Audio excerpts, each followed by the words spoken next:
Good afternoon. Welcome to Eureka channel. I am Mutero Kwaru, your popular family therapist and a relationship coach. And I take this time to welcome you back to part 2 of why women remain single.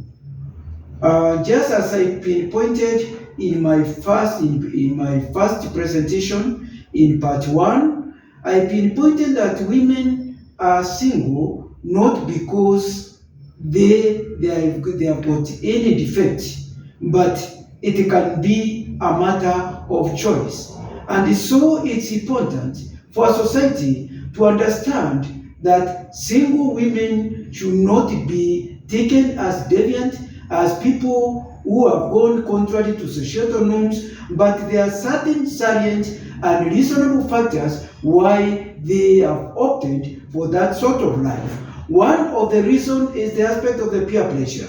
As we always know, peer pressure cut across. It can affect young people, it can affect middle people, it can affect old people. And so ladies, with the company, with the girl, with the other ladies who are their friends, they keep company and they are interacting and they share life experiences. And these friends tell them that there is no need to be married. Life is comfortable even without a man.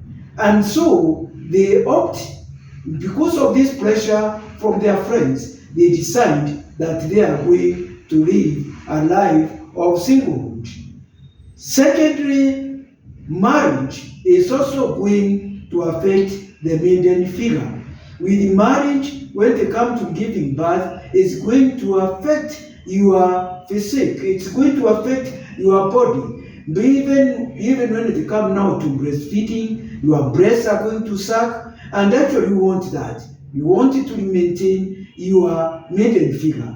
And this maintaining your maiden figure can only be when you don't get to breastfeeding a kid. And so they opt to remain single so that they maintain that maiden figure, so that that they will also remain appreciated and beautiful. The other point also is the aspect of beauty. Some ladies feel that they are very beautiful, and so there is no need. They are not desperate to get married.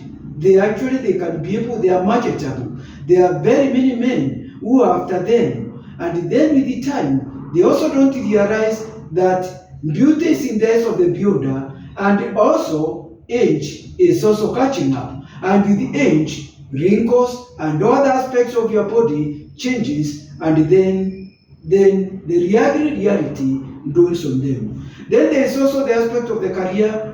When it comes also to career, it also affects the aspect, it also contributes to aspect of the singlehood. There are some careers where you feel you may not be able to marry the two. You will not be able to be a mother, not be able to be having a home, and then also being in that career.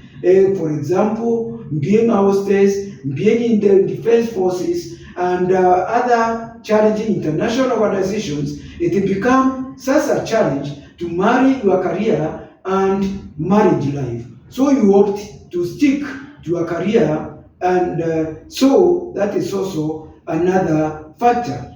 Now, another reason is the aspect of the broken relations.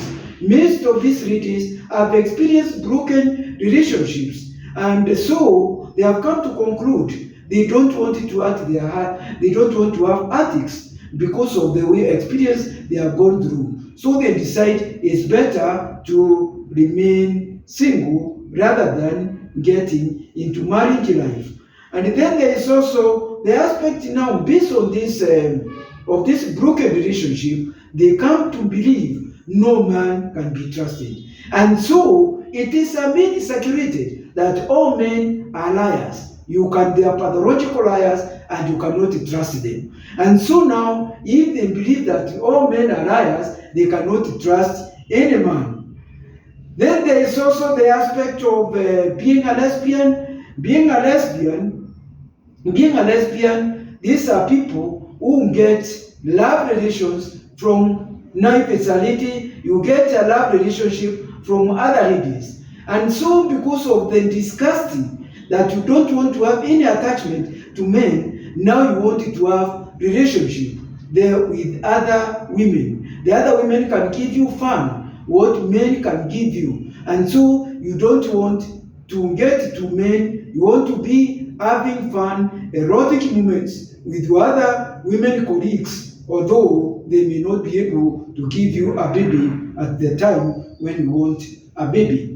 Another point is the aspect of trauma. Some of the women have undergone a lot of trauma. They might have been raped during when they were children. They might also have been abused even by their fathers. They might have been abused by significant others, their brothers, their uncles. Those events, those incidents are not uncommon, and so they end up eating marriage life, which is going to involve sex or coitus, because the experience they underwent, it was very bad experience, painful coitus, painful sexual experience, and so they don't want to undergo through that experience. And then finally is the aspect of availability of sex partners.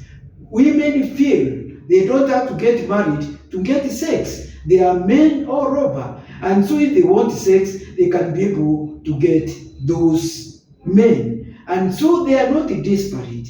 And so you can see with these factors, it's easy for one to have a logical decision to remain single. I'm hoping that you have enjoyed part 2 of why women remain single. And I hope if you have not subscribed to my YouTube channel, please do it so that you also get more for part 3 on why women remain single. Otherwise, thank you very much for listening to me, and I greatly appreciate the support.